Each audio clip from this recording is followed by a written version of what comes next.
Seorang pria sedang merenovasi rumah dan menemukan keanehan saat sedang menjebol dinding. Semakin ia memukul palunya, semakin banyak serbuk putih yang menghambur keluar. Pria itu akhirnya berhasil menjebol dinding. Namun tiba-tiba, ia melompat ke belakang dan berteriak ketakutan, sembari menunjuk-nunjuk dinding. Sang istri pun datang dan bertanya apa yang sedang terjadi. Pria itu menyuruh sang istri untuk melihat ke dinding. Saat itu juga, ia berteriak.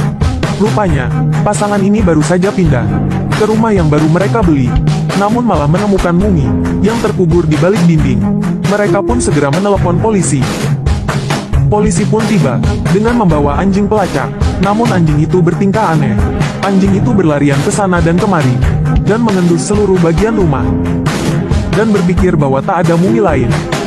Karena si anjing tak menuju ke titik yang spesifik. Namun, seorang polisi senior berpikir sebaliknya.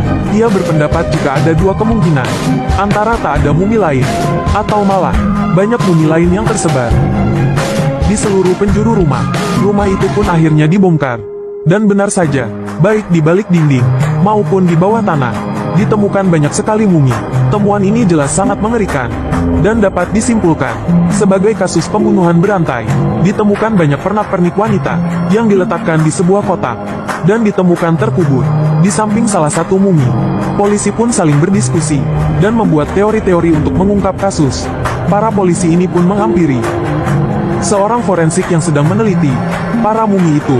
Terungkaplah bahwa ada 8 mumi, berusia antara 40-50 tahun. Forensik itu juga mengungkapkan bahwa semua mayat yang dibunuh diawetkan hingga menjadi mumi, dan semua organ dalamnya dikeluarkan, sehingga hanya tersisa kulit dan tulang.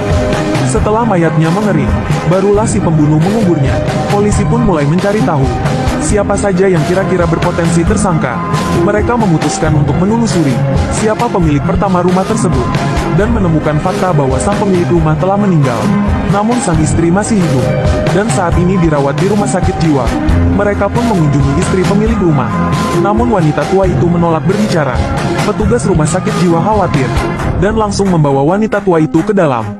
Namun wanita tua itu tiba-tiba melihat sebuah garpu yang tergeletak di atas meja makan.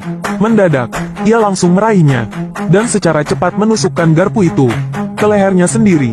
Wanita itu sontak langsung kehilangan kesadaran. Dengan kondisi garpu yang masih menancap di leher, polisi pun seperti menemukan petunjuk, karena pemilik rumah yang meninggal juga menusuk lehernya dengan garpu.